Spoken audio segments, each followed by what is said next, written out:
Welcome back to Access Anime. My name is Henshin Ikeda, and I'll be doing a walkthrough and review of Majestic Prince Episode 11. Now, if you remember from last episode, we find out the true identity of the defectors from the Woolgru Empire known as Tiora and Daniil.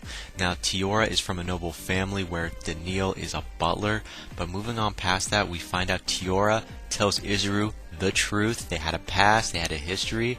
Were they boyfriend and girlfriend? Probably not, but they were good friends. But suffice to say, Kay is jealous, and I love the build-up. Now, moving on past that, we are taken to a little cutscene with Simon. Now, Simon tells Team Rabbits that the Woolgru Empire is going to be targeting them, hunting them down for their DNA and whatnot. And from here on out, they're going to act as decoys. And to be honest, that kind of sucks. Now, toward the end of the episode, we find out Jared tells his big brother, the King, they're part of the Woolgru Empire, of course. And again, Jared tells his brother, which is the King, yeah, Izuru is my prey, don't touch him. Now, technically, Jared never told anyone who Izuru's real identity was, so anyone that you see part of the Woolgru Empire have no idea that Jared is targeting Izuru, plain and simple. Now, the King does tell Jared, well, this may be your prey, but since you refuse to tell anyone the identity of your prey, don't be surprised if someone else decides to take your prey instead. And Jared comes out with like a little sniveling remark, well, that's if they can take out my prey to begin with. There's a reason why I chose this prey. And I love that. That was a great build-up. And again, that's where the episode ends, and all my final thought and rating at the end of the clip, so stay tuned. But let's dive right on in. So we open up this episode with Simon. Now, Simon, he tells Rin in a report that they'll be investigating a Woolgru capital ship that crash-landed on Mars. Now, the first thing that comes to mind when I hear crash-landed on Mars and it's an alien capital ship is the face of Mars. But that's really not the case. It really is a capital ship from the Woolgru Empire, and it crash-landed on Mars. Now, we don't know how the ship crash-landed. Was it attacked? Did it lose power? Was there a coup on board the ship? You know, did they have like a power struggle? We have no idea. No one's filling in the gaps. But moving on past that, we are taking to a little cutscene with Rin. Now, Rin tells Team Rabbits that their next operation is going to have to do with infiltrating this crashed capital ship, and they'll be retrieving data that's on board. So that kind of makes sense. However, Daniil mentions he would like to accompany Team Rabbits on their operation because he has the blueprints for the ship. And I mean, how convenient. Literally, really, you have the blueprints for this crashed capital ship. How? Do you have links? Is there someone you know on board? Maybe it's Tiori's family that's on board. We really don't know. What we do know is Daniil has the blueprints for this capital ship, and he's going to be tagging along with Team Rabbits.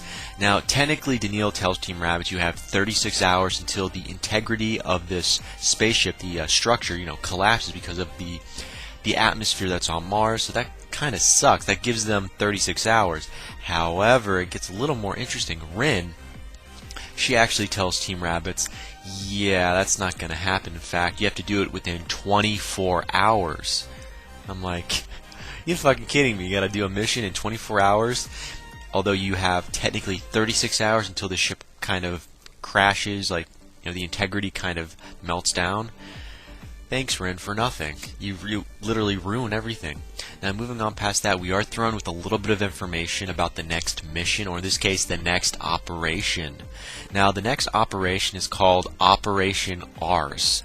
Now, I was reading the subtitles. It was spelled A-R-E-S. And, you say R, A-R-E, but with an S. I'm like, why not just call it Operation Mars?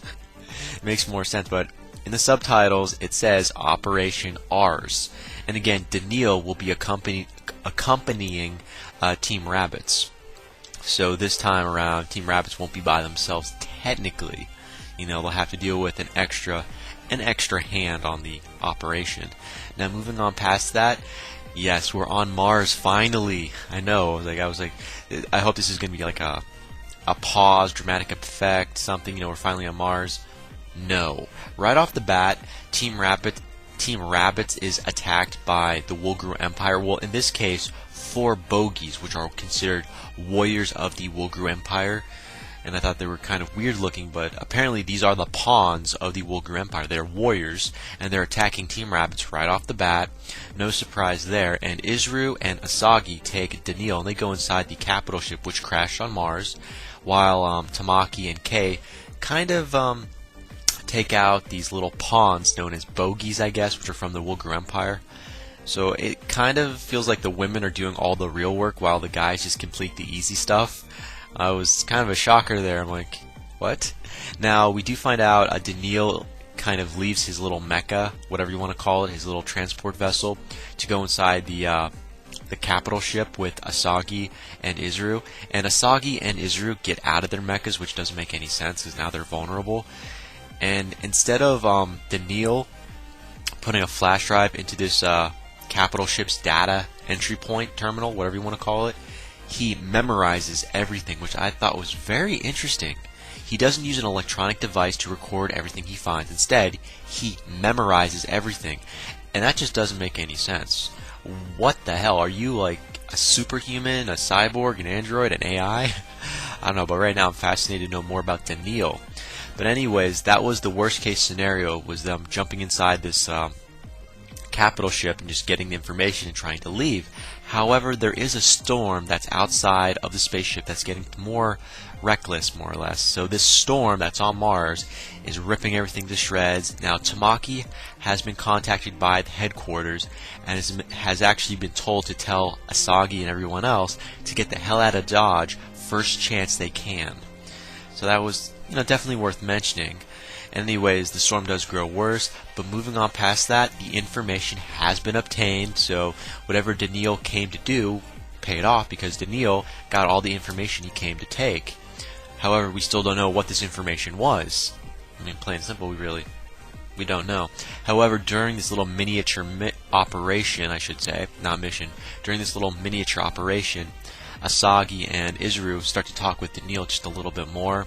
But no, they really don't get anywhere in conversation, in my opinion. Now, at the end of the episode, we find out Tamaki, as she's leaving Mars with everyone else, because she actually comes in and saves Asagi, as well as Izuru and Daniil, because she has those shields, which are amazing, by the way. Tamaki's mecha is not looking good right now. In fact, the nuclear reactor is about to explode inside of her mecha, and it's getting very serious. Tamaki could die. Her emergency hatch is damaged, so she can't even escape. However, she does manage to get back to HQ with everyone else, and thanks to her amazing big fat pit crew, they save her at the last moment. Although these pit crew members that belong to Tamaki's group are very arrogant and not level-headed, in my opinion. They're very arrogant. I said it twice, but let me say it a third time. They're very arrogant. Like, they don't give a damn about Tamaki, more or less more on the mecha. So that's not right, in my opinion. But again, that's where the mission, or should I say the operation, ends. So the operation was a success, and that's where the episode ends. As for my final thoughts, well, first of all, we know nothing from this episode other than there was a capital ship that crashed on Mars. That was it. We know nothing about the Woolgru Empire, nothing about the data that Daniil took from the capital ship. So this was pretty much a dry episode. We didn't really go anywhere. We saw a little light combat, but that was about it. So that is it for my final thoughts. As per my rating, 2.5 out of 5. I have to give this a 2.5 out of 5. Or should I say, I want to give it a 2.5 out of 5 because this episode kind of bombed. Yes, we saw Daniil get information from this Woolgru Empire capital vessel, but we don't know what's on it, so there's all the questions about what did he obtain. We know nothing about any of the other characters. There's no character growth in this episode. Yes, we got some information, but who the hell cares? The combat was very sloppy. We didn't see anything new, no new mechas, so this episode really went nowhere. So final rating, 2.5 out of 5. That is it for my walkthrough review of Majestic Prince episode 11. Definitely comment down below. Let me know. Thumbs up, thumbs down. Definitely subscribe. Check me out on Twitter and follow me if you like. Let me know what you thought of this episode. And let me know what you think's going to happen in the next episode coming out. But again, guys, that is it for now. I got to hit the bricks and I got to go. And before I go, I got to say it, and I always say it. You can't stop the access, but you can watch the feed. I'll see you later, guys.